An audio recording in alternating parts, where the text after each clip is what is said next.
Okay, I thought that was a productive offseason. First of all, I thought these guys did a heck of a job of doing some team building, learning the system, competing well on the field against each other, taking care of one another. Just a highly productive offseason. What did you tell them before they stepped off the field? Oh, we just talked about the second third of our season that's coming up over the next 6 weeks, and the things to do, how to take care of yourself, and the workout programs that we have for the players. And our guys are, they're hard workers. I know they all come back prepared and ready to go. When will you, how do you kind of evaluate? I know you've always said it's hard to judge stuff when guys are in shorts and stuff like that. So what do you take out of this? You look at it from the communication standpoint, the execution standpoint, technique, fundamentals that the guys are picking up. That's kind of how we evaluate them now. But like you say, when we get the pads on, then we play real football. That's a different story. But right now, you got to get to that point. These phases are teaching phases. They're not as much competitive as teaching. And so some guys have caught on really fast. You said team building. How important is that? I think team building is very important. To get that chemistry together right now, understanding the guy that's playing beside you and your teammates and what make them tick and how to get them going, and just that peer-to-peer accountability that you have with one another. Anthony, what's your message to the guys as they lead now? We just talked about phase 1, 2, and 3, and what I thought we got accomplished in those phases, and now what's coming up in this second phase, which is these 6 weeks off up until we get to training camp. Just staying in shape, staying on top of your game, and how to do that, more the how to, and protect the team. When you say protect the team, does that mean it's kind of... That means a whole lot of things. Yeah, everybody get back here safe in one piece. Yeah, absolutely. You haven't been that affected by the moving aspect of all this. You put it out of your mind. Is there an excitement for you to kind of get to Los Angeles now and to kind of where you're going to be working, or is there any connection to San Diego for you? How do you kind of process it? Yeah, I guess I'm the new guy here, but for some of my veteran players, I'm sure there's a heck of a connection here with the San Diego fans.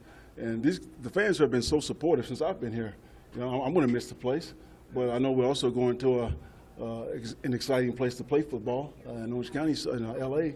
So, it's a little bittersweet, but it's a move that we knew was coming and we expected it, so we're ready for it. It's the greatest challenge in that 6 weeks. Other teams don't have that.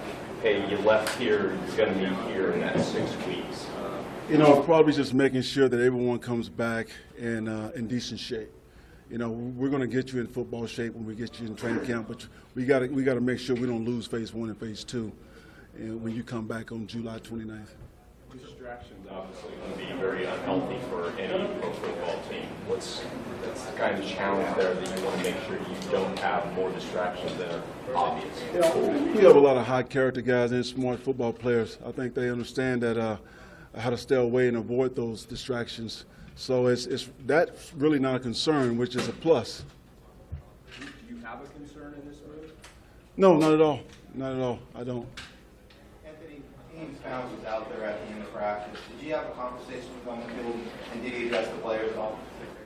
No, I think Dean usually addresses the players when we get to training camp, but no, he didn't have anything to say today. What have you liked best about being a head coach? I know that's something you spent Well, I mean, big chunk of your professional life doing it. Now you've gotten to do it for 6 weeks here. Well, sometimes you have to be careful what you ask for, but this is something that I've been asking for a long time. So I'm excited to be a head coach and just to lead a group of coaches and young men and be the face of this organization. Hard to not get it. Like you talked about it, that pull to get into groups, and has that been tough for you? I pick my moments when I jump in, but I'm going to coach. That's what I am. I'm a coach. I'm not going to stop coaching. But I also have good coaches so I can delegate and let those guys do their job. And I can coach the coaches, coach the players. Are you approaching these next 6 weeks any differently as a head coach versus how you handle the consistent? No, probably going to get more time to relax because when you're an assistant, these next 6 weeks are the only times you have to get ready to be a head coach. So you spend all your time prepping, to do something that you're not even doing yet. So yeah, I think I'm gonna go relax. You guys come out of this pretty injury-free? Yes, we did. We had a couple of nicks here and there, nothing out of the normal. right, thanks, Coach. Thank you. Okay.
Anthony said to us about the importance of team building during Right. this period. Right. How did that kind of come along, and kind of the relationship with new coaches and then the new players, and kind of what do you think of that aspect of camp? I think the team building kind of started out when we first got back. I see you, dog, big body. The team building kind of started when we came back and we started doing our conditioning, and it was like some conditioning that I ain't did since since college, but looking back at it now, it surely it paid off, and it had a great effect on our team and our performance on the field. And the next thing I say with team building is we had a lot of camaraderie things on the field, with communication. We felt like we got even closer. And then I think the last thing that took it over to the next level was we did a team paintballing event. And I thought that was amazing. It was real competitive. They mixed the teams up. And at the end, we did offense versus defense. And, of course, defense won. We always win. Shout out to defense. Yeah. What's the best shot in baseball? Oh, definitely me, and that was my first time. It was real. It was natural. Oh yeah, natural. I got hit a couple times, but it was all natural. Yeah. What did that feel like today, knowing that this is the last practice in San Diego and with the great roots here? For guys that been here a long time, it was a little emotional for a lot of guys, but for guys like me, this is only my second year here. So it was like, a little different. Like, man, I just got here. I was at the house yesterday, and I was like, man, I just moved into this house. And now you got to pack up and move it again. So, luckily and blessed. Thank God that I never had to do that a whole lot in my career. So that is very tough. What's the challenge knowing that you guys have 6 weeks off? A lot of guys go on vacation, but Right. clearly some of you guys are moving in that 6 weeks. Is that a No, I don't think it's a distraction because a lot of guys have moved already, and a lot of guys got to jump on it. So I don't think it's a real big distraction. I think it'll be harder if you can't get a house, or if they tell you you're not we don't want you in the neighborhood. You know what I'm saying? But that is very hard. So I think we got a pretty good jump on of getting our houses and things like that. So yeah. Speaking of that, Brandon, you had your newsletter. You mentioned you had some trouble finding Right. housing up there. How have you been dealing with that with your family? Did you find a place? Well, luckily we found a place, and it was pretty hard at first, because I wasn't about to go there, but it's pretty tough that like in 2017, us as black men, black women, we experience racial discrimination when it comes to housing, and we had one situation to where the management company chose another resident because they said their credit score was 4 points higher than ours. And I was like, no, you got to come with a better excuse to that. And, it was just a lot of other stories on the team that guys, it went through certain other things, as far as like discrimination. And, that's one of the things that, in 2017 that you really don't expect to experience. I mean, you wouldn't think you would experience in 2017. And, that happened back in the early 1960s when a lot of blacks from the South migrated to the West.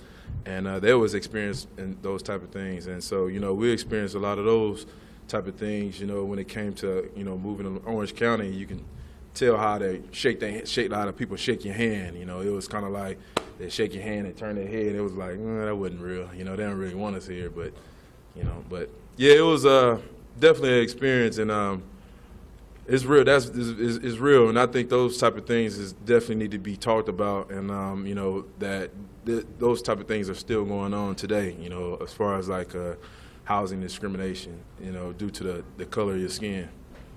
As an NFL player, you have a platform to speak on. Right. What can change?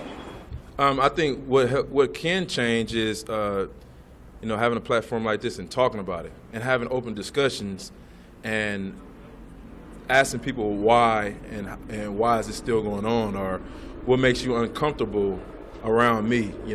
I think what makes people uncomfortable around a certain group of people is that they don't know who they are, or they don't you know, they don't know like where they come from. They feel very uncomfortable. Like, you know, they're afraid of, you know, they might bring a certain type of crowd in, you know, but you know, that's what it is. Where you guys landed, are you 100% good, clear? Yeah, we're good now. We're good now, but you know, other guys on the team is still having a couple issues. So hopefully they get that issues out the way. Yeah. All right. Yep.